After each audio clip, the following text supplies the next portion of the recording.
Ya Nabi salam alaika, ya Rasul salam alaika, ya Habib salam alaika, salawatullah alaika. Ada yang mengatakan bahwa tanda hitam di dahi karena cara sujud yang salah. Karena berat badan harus ditahan tangan, bukan ditahan kening. Kalau kening menahan, itulah tak tahan kening, tuh akhirnya menghitam deh. Maka berat badan itu mestinya ditahan tangan. Bagi yang keningnya sudah hitam, tak usah pikirkan, biar aja hitam. Jangan pula besok ambil membeli Nivea hasil.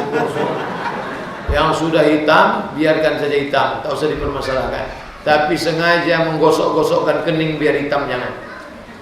Yang risau kali-kali dapat posting hidung telinga hitam berarti tanda bahwa itu orangnya riak. Tidak.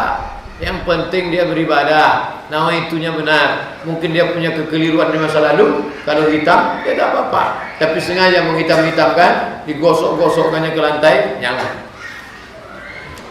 Bagaimana kedudukan pajak dalam pandangan Islam? Bila pajak dibayar dengan uang riba, bunga bank, bagaimana hukumnya Pak Ustaz? Belanja negara zaman Nabi itu disimpan di Baitul Mal. Untuk tempat sholat Baitullah, untuk tempat uang Baitul Mal. Sumber Baitul Mal itu berapa? 7. Zakat, wakaf, infak, sedekah, wasiat, hibah, ghanimah, harta rampasan perang. Ada namanya jizyah. Jizyah itu pajak bagi non muslim. Dia tinggal aman, tidak diganggu. Tapi dia ayyu'tul jizyata wa hum saghirun. Mereka membayar jizyah. Mereka adalah orang minoritas, tapi dia tak boleh diganggu. Kafir zimmi namanya. Maka sekarang pemerintah Saudi Arabia, ulamanya mengeluarkan fatwa, kalau pajak itu untuk kepentingan orang banyak, bangun sekolah, bangun jembatan, boleh tak apa-apa. Tapi kalau pajak itu hanya untuk poya-poya raja-raja, sama dengan pajak pada zaman Romawi kuno, Persia, itulah hadis-hadis yang mengecam pajak. Negeri kita ini semestinya tak perlu pajak, karena Riau ini kaya sekali. Minyak di atas, minyak di bawah, minyak segala minyak ada. Minyak gaharu pun ada, saking hebatnya Riau. Minyak gaharu di India itu dari Riau. Dulu hutan Riau ini kalau dipotong, kayu gaharu dalam bok minyak, itu yang dibakar, namanya di Makkah. Nah, kaya sekali. Nah, bagaimana kalau bercampur uang riba, uang prostitusi, uang kasino judi? Apakah semua PNS itu makan riba? Tidak. Karena kalau begitu cara berpikirnya, maka semua ulama-ulama di Malaysia itu makan haram. Karena di Malaysia ada namanya Genting Highland, tempat judi. Orang Islam tak boleh main judi, tapi orang-orang kafir, orang Cina main judi, orang Barat main judi ke Malaysia. Dan uang Genting Highland itu dibayarkan ke negara, itu menjadi guru agama, menjadi gaji imam dan lain sebagainya. Maka haramlah dia? Tidak, karena kadar pekerjaan dia menjadi guru, berangkat pagi, pulang petang, berkeringat, lelah mengajar. Dia dibayar sesuai dengan hasil kerjanya itu. Dan di pajak itu ada pajak bumi, ada pajak bangunan, itu halal semua. Pajak minyak, pajak tambang, pajak macam-macam dagang, pajak makanan kita pun dipajak. Makanan Anda sudah dipotong pajak 10%. Makanya kita tak enak kenyangnya. Saya menetap pada provinsi dengan ibu saya. Beda provinsi. Suatu saat saya mengunjungi beliau. Waktu sampai di rumah ibu saya bertepatan dengan azan Isya. Ketika saya akan berjamaah ke masjid, ibu saya yang sudah tua meminta saya mengimami beliau untuk sholat Isya berjamaah di rumah. Bagaimana pandangan Ustadz? Karena saya selalu sholat berjamaah di masjid. Laki-laki sholat di masjid. Kalau ibu saya pasti saya tak ditahannya. Kenapa? Karena mak saya sudah saya ceramah. Mak, laki-laki itu di masjid, mak. Laki-laki yang soleh sholatnya di masjid, mak. Laki-laki yang sholat di rumah itu laki-laki solehah. Aku mau berjamaah. Mak bisa berjamaah sama menantu mak. Mak boleh berjamaah sama cucu mak. Cucuku masih kecil, boleh dia berjamaah walaupun umurnya 6 tahun. Dalam hadis disebut, buka Sahih Bukhari, imam umurnya 6 tahun, 7 tahun udah bersunat dia, hafal ayat banyak, anak ibu hafal Ar-Rahman, langsung jadi imam untuk neneknya. Nah, ini bagus, bapak tetap ke masjid. Nah, tapi yang sudah berlalu apa boleh buat? Apakah sholatnya sah? Sah. Maka dipahamkan, Islam bukan rasa-rasa, rasa tak enak, rasa sungkan. Orang yang sudah mengaji, orang yang sudah paham, pasti dia tidak akan tahan. Nah, ini tentang masalah sholat berjamaah. Bagaimana dengan hukum musik Pak Ustaz? Ada beberapa ustaz saya dengar memperbolehkan asalkan lagu religi. Ada juga mengharamkan musik. Jadi bagaimana hukum musik? Saya memilih pendapat Syekh Yusuf Al-Qaradawi dalam kitabnya Fikih Musik, sudah diterjemahkan oleh Gema Insani Press Jakarta. Maka kata Syekh Qaradawi, musik itu setelah dia teliti, kesimpulannya al-ghina mithlul kalam. Musik itu seperti cakap. Kalau baik, ya baik. Kalau tak baik, maka tak baik. Musik yang ngajak jihad, baik. Musik yang ngajak mengingat Allah, baik. Alhamdulillah wa syukrulillah, baik. Apa itu? Musik ingat mati. Bila Israel datang memanggil jasa, mati kita mendengar langsung. Bagus, ingat mati. Saya ketika acara di Sungai Kampar, kami turun dari sampan, tiba-tiba kami dengar suara musik dari masjid.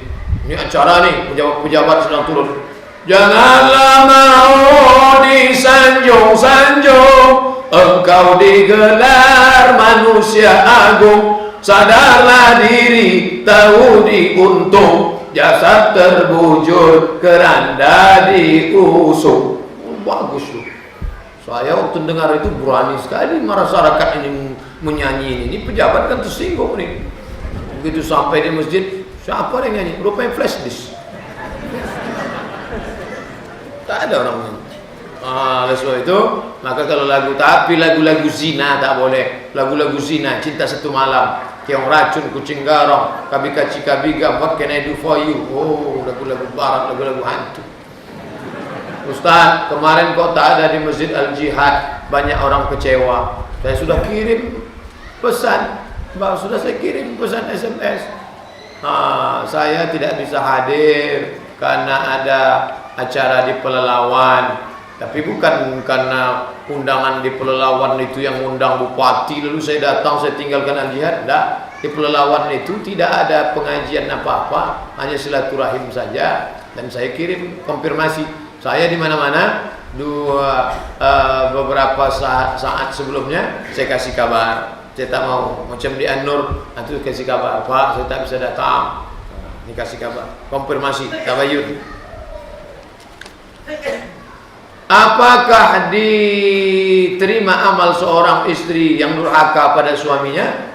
La yadkhulul jannata dayus, tak masuk surga dayus. Siapa dayus itu? Alladzi la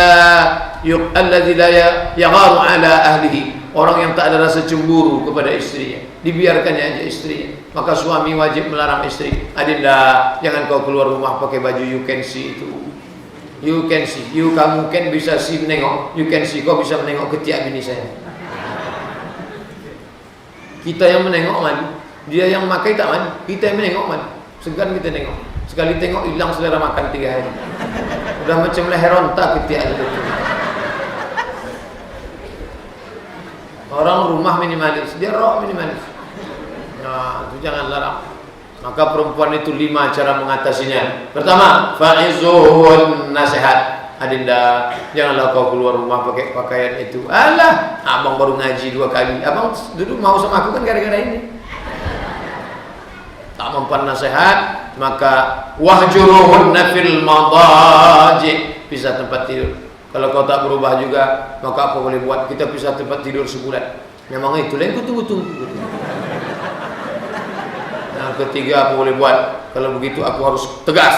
Maka dengan ini ku tempelin kau. Begitu pas mau ditempelan, dia ambilnya di fotonya, dimasukkannya ke FB. Teganya.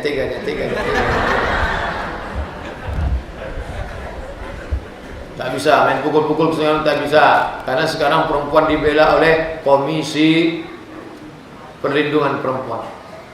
Makanya saya mengusulkan kemarin ke Pak Bupati, Pak Wali, Pak Edward Sanger, tolong Bapak buatkan komisi perlindungan laki-laki. Karena kita kasihan nih laki-laki ini banyak teraniaya sekarang. Ibu tiawak semua laki-laki.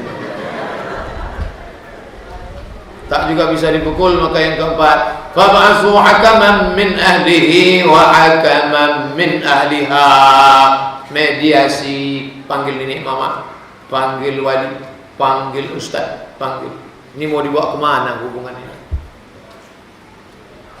Tak juga mempan, apa boleh buat? Yang terakhir, abghadul halal ilallah at-talaq. Karena kau tak berubah juga, maka talak, jatuh talak satu. Wah, nih. Tapi jangan sampai. Kalau bisa berpisahlah karena Allah. Kenapa? Mati.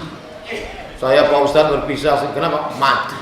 Jangan sampai macam yang tertulis di gerobak truk, bukan perpisahan yang kutangisi, tapi dek carong tidak lama.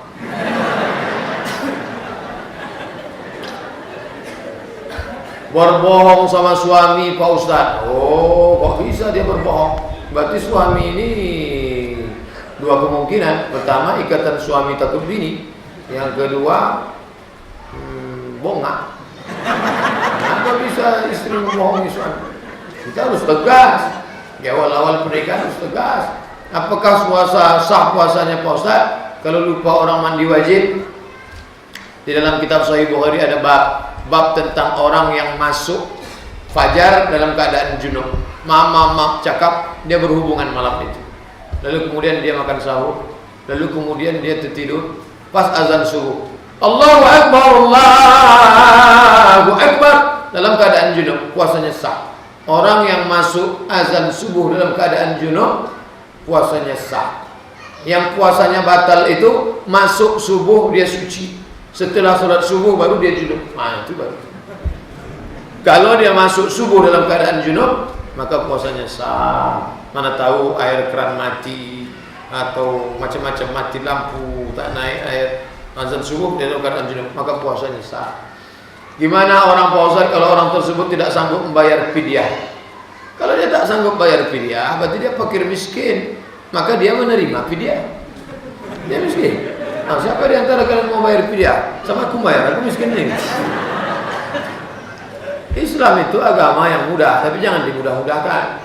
Pak Ustaz, apakah sah kalau saya minta maaf melalui HP karena orang tua saya jauh dan saya tak bisa pulang?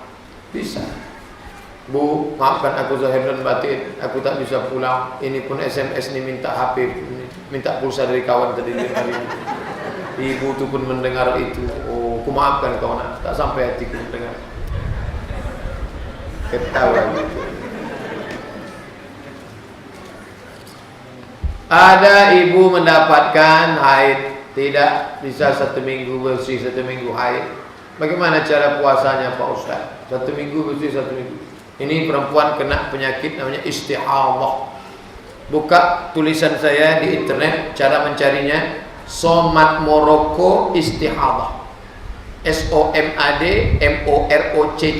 spasi istihadah. ISTIAHADHAH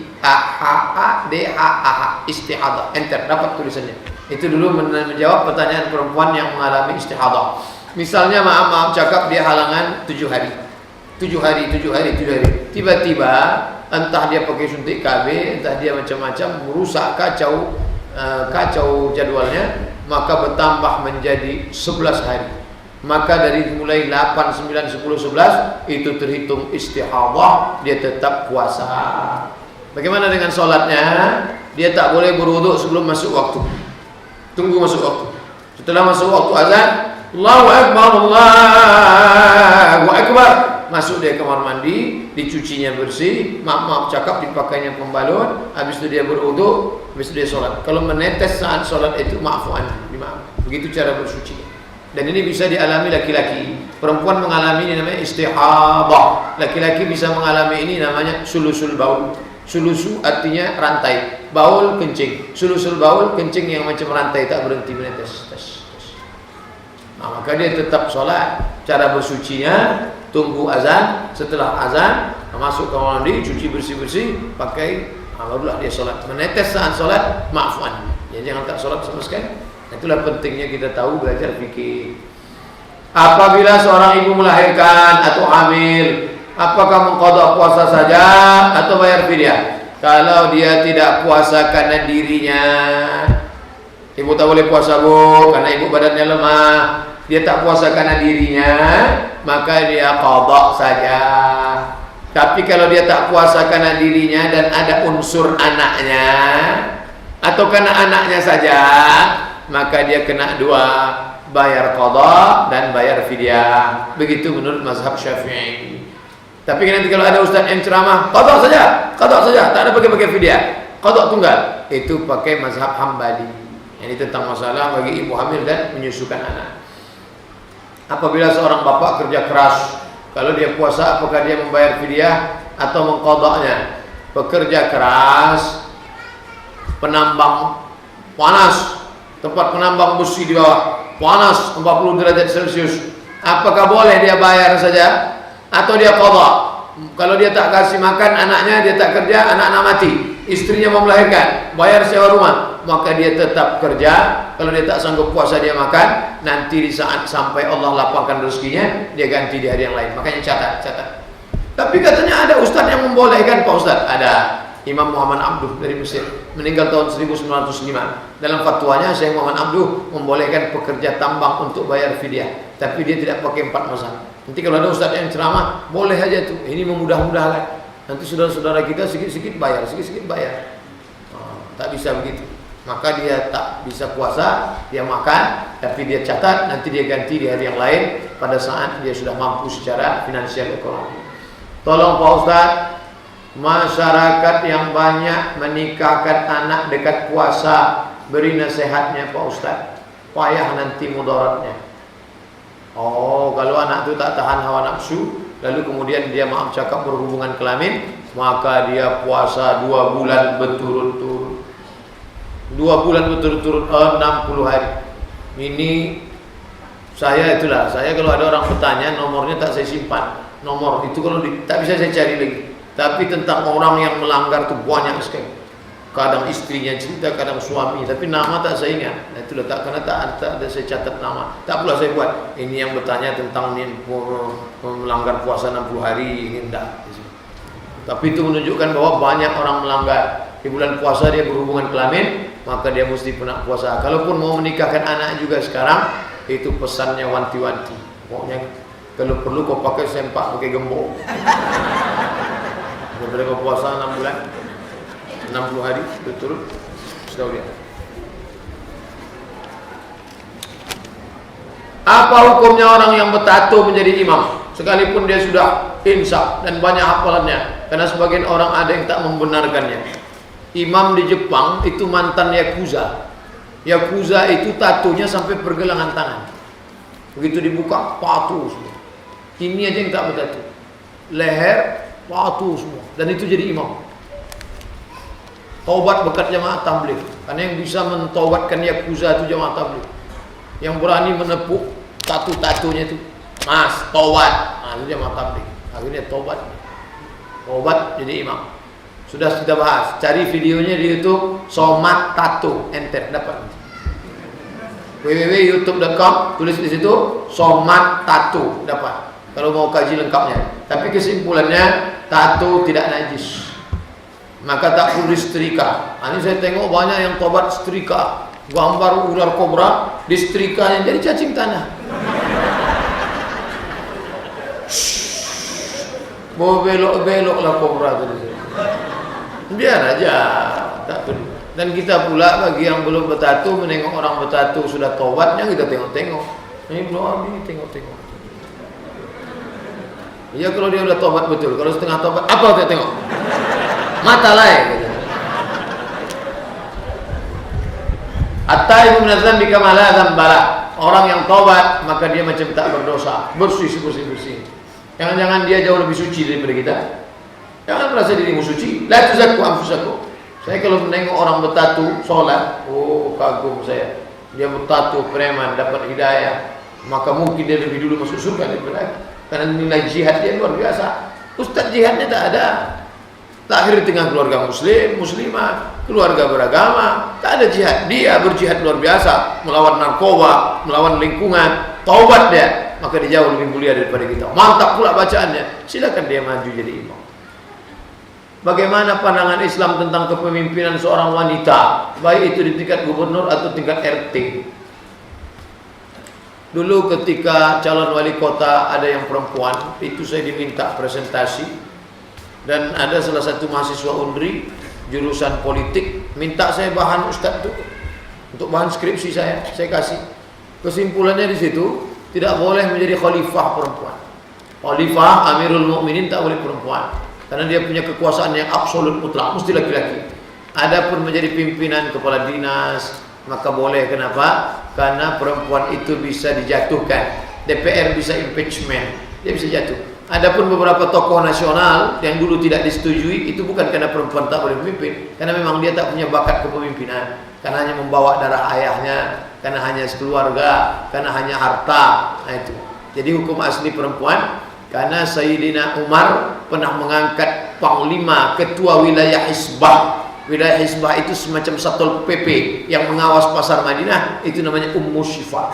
Ummu Syifa laki-laki apa perempuan? Perempuan. Ummu Syifa diangkat menjadi ketua WH wilayah Hizbah. Di Indonesia ini yang ada WH Aceh, wilayah Hizbah. Wilayah Hizbah di Madinah dulu dipimpin oleh seorang perempuan bernama Ummu Syifa. Ketika mayat selesai disolatkan, imam langsung berkata, apakah jenazah ini baik? Apa yang harus saya jawab Pak Ustaz? Bolehkah saya menjawab baik? Tengok dia. Kalau kebetulan dia orang baik, saya katakan baik. Kalau kebetulan dia tak baik, kita diam. Apakah ini baik? Tak baik.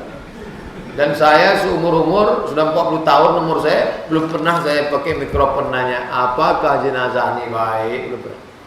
Karena itu bahaya. Ala adulukum ala akbaril kabair, maukah kalian kutunjukkan dosa terbesar di antara dosa besar? Apa itu ya Rasulullah? Pertama, isyrak, mempersekutukan Allah, syirik. Yang kedua, uququl walidain, durhaka pada orang tua. Yang ketiga, syahadatuz zur, kesaksian palsu. Kalau dia tak baik, kita katakan baik. Tapi kita nahnu kan nahkumu bizawahir. Kita menilai orang dari zahirnya. Zahirnya baik, sholat dia ke masjid, meninggal dia, maka kita katakan, apakah dia baik? Dia baik. Pernah Nabi bersaksi begini? Pernah. Wajibat artinya wajib masuk surga. Wajib masuk surga. Kenapa dia wajib masuk surga ya Rasulullah? Karena kalian mengatakan dia baik, dia baik. Maka antum syuhada Allah 'alal ardh. Kalian saksi-saksi Allah di atas muka bumi. Kalian saksi yang jujur. Kalian berkata dia baik, maka dia wajib masuk surga. Tapi konteksnya waktu itu murni persaksian, tidak ada rekayasa. Yang sekarang ini kan rekayasa. Apalagi kalau yang bertanya itu pejabat. Yang ditanyanya anak buah dia semua. Apakah jenazah ini baik? Baik. Ketakutan semua. Itu tak betul. Saya ada mendengar ceramah di radio Hidayah bahwasanya membaca surat Yasin di atas kuburan itu hukumnya bid'ah. Bagaimana pandangan Pak Ustaz? Apakah ada hadis yang membolehkan? Karena saya kadang-kadang melakukannya. Nanti kalau aku mati, bacakanlah pangkal Al-Baqarah dan ujung Al-Baqarah di atas makamku, kata Abdullah ibnu Umar ibnu Khattab, anak Umar bin Khattab. Riwayat ini disebutkan oleh Imam Ibnu Qayyim Al-Jauziyah dalam kitab Ar-Ruh, murid Imam Ibnu Taimiyah. Sahabat Nabi. Kalau dikatakan bid'ah, berarti sahabat Nabi itu pelaku bid'ah, dan pelaku bid'ah sama dengan dhalalah, dan dhalalah sama dengan nar, masuk neraka. Maka itulah diambil qiyasnya. Dalil kedua, Nabi mencucukkan pelepah korma. Kata Nabi, selama pelepah korma ini basah dia bertasbih, tasbihnya sampai. Kata Imam Nawawi, kalau tasbih pelepah korma sampai, apalagi bacaan orang beriman. Itu dalil. Imam Nawawi itu yang ngomong. Cuman yang jadi masalah, Imam Nawawi namanya dipakai, tapi pendapatnya ditolak. SMP Imam Nawawi, sekolah Imam Nawawi, tapi pendapat Nawawi dibuang. Casing Nawawi isi Nokia. Nah, ini tak betul.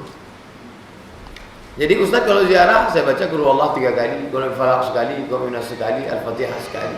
Allahumma awsil sawa ma qara'tu, sampaikan pahala bacaan Qul Huwallahu 3 kali, Al-Fatihah sekali, wasali pada almarhum fulan bin fulan. Kalau waktu panjang lapang saya baca Yasin. Yasin, iqra'uhu ala mautakum, bacakan Yasin pada orang mati. Hadisnya dhaif, hadis dhaif tetap boleh dipakai, cukup di masyarakat. tidak dalam hukum hal haram, tidak dalam masalah akidah, tidak ada riwayat yang kadzab, masih bernaung di bawah hadis sahih, dan dia untuk fadail a'mal. Tak salah. Baik. Apa cara yang tepat menasihati orang yang jarang puasa, tak sholat dan jarang bersedekah, tapi dia dapat kebahagiaan dunia? Mohon penjelasannya Pak Ustaz. Dia sedang kena istidraj. Istidraj adalah permainan Allah. Sanastadrijuhum min haitsu la ya'lamun. Kami mainkan mereka dengan istidraj dan mereka tak sadar. Wa umli lahum. Aku ulur rezekinya. Aku kasih dia umur panjang, tak sholat tapi umurnya panjang, tak pernah sedekah tapi rezekinya lancar, tak pernah puasa tapi badannya sehat. Wa umli lahum, ku ulur. Inna kaidi matin, tipu dayaku amat sangat kuat. Maka cara mengingatkannya bagaimana? Somat istidraj. Dapat videonya antara nikmat dan laknat. Nah itu judulnya. Antara nikmat, somat antara nikmat dan laknat. Share ke dia. Sekarang udah pakai WA, dia kan. Jangan lupa doakan dia. Allahumma hdi qaumi fa innahum la ya'lamun. Ya Allah, berikan hidayah kepada kaumku karena mereka berbuat ini karena tak tahu. Usaha, doa, lepas itu tawakal kepada Allah SWT. Orang yang menyimpan uang di bank konvensional, gaji karyawannya halal atau tidak, Pak Ustaz? Saya jual beras. Ini beras. Saya jual beras. Beras ini halal. Halal. Maka ketika ada orang beli beras, saya tak perlu tanya ke dia, Ustaz Somad, beli beras sekilo Ustaz, uang kau ini dari bank apa dari mana? Karena yang saya jual halal. Begitu juga dengan kawan ini. Dia jual jasa. Jasanya apa? Programmer komputer. Halal. Digaji dia. Halal. Yang tidak boleh itu terkait langsung dengan empat. La'anallahu akilar riba. Allah melaknat yang makan riba. Wa mukilahu, yang diberi makan riba.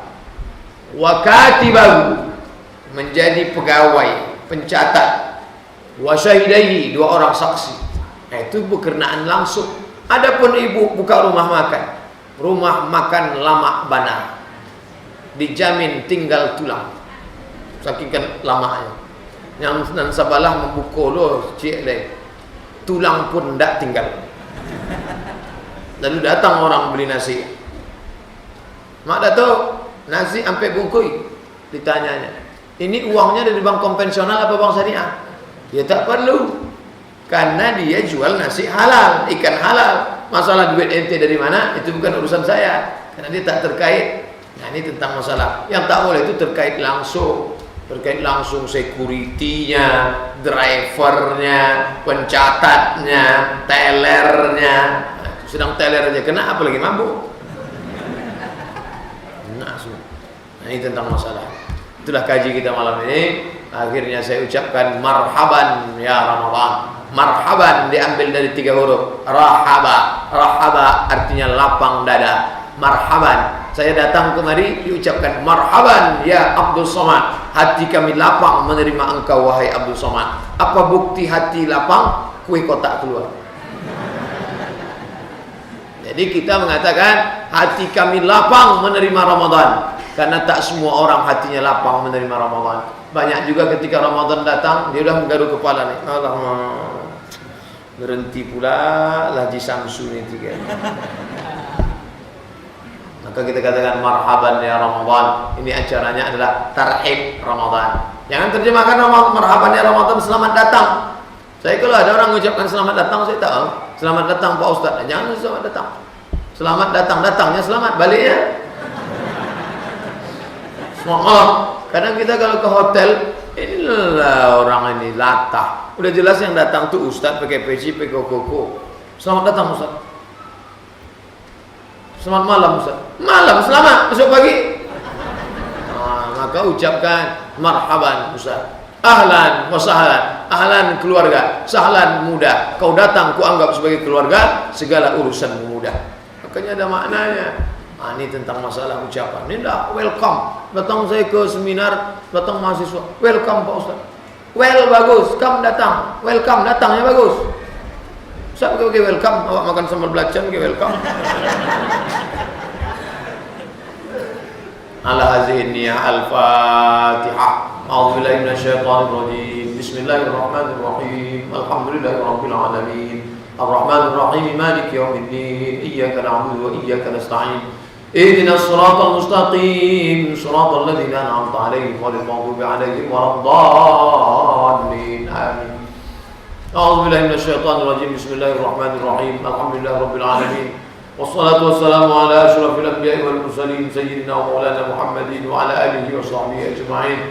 Allahumma barik lana fi Sya'ban, berikan kami berkah di bulan Sya'ban, wa ballighna Ramadan, sampaikan kami ke bulan Ramadan. Allahumma a'inna, tolong kami ala zikrika, supaya hati kami ini senantiasa mengingatmu, wa syukrika, selalu bersyukur kepadamu, wa husna ibadatik, selalu beribadah dengan ibadah yang terbaik kepadamu ya Allah. Allahumma tahhir qulubana min nifaq wal hasadi wal riya' was sum'ah. Bersihkan hati kami daripada nifaq munafik, daripada riya, mempertontonkan amal, daripada sum'ah, mendengar-dengarkan amal, anis syirki, daripada syirik. Rabbana hab lana minas shalihin, jadikan anak kami anak-anak yang saleh dan salihah. Rabbana hab lana min azwajina wa dhurriyyatina qurrata a'yun, jadikan pasangan hidup kami, anak istri kami, orang-orang yang sejuk dipandang mata dan menenangkan hati kami. Allahumma la tada' lana dhanban illa ghafartah, segala dosa kami ampunkan ya Allah. Wala aiban illa satartah, segala aib cacat kami tutupi ya Allah. Wala aziban illa zawajtah, yang akan menikah mudahkan urusan pernikahannya, berikan jodoh yang soleh dan solehah ya Allah. Wala maridan illa syafaitah, yang sedang kau uji dengan penyakit, angkat penyakitnya, cepat sehatkan ya Allah. Wala mayitan illa rahimtah, yang meninggal dunia curahkan rahmat dan kasih sayangmu pada mereka ya Allah.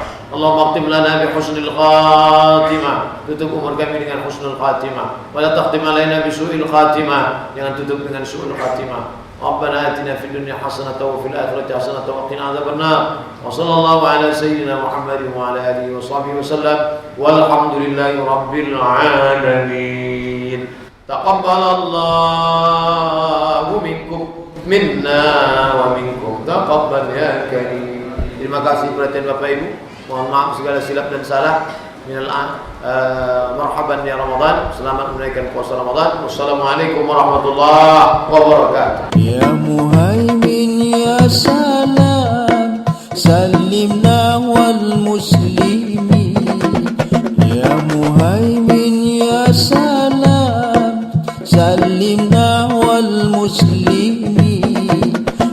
Nabi khairil anam wa bi ummil mu'minin, bin Nabi khairil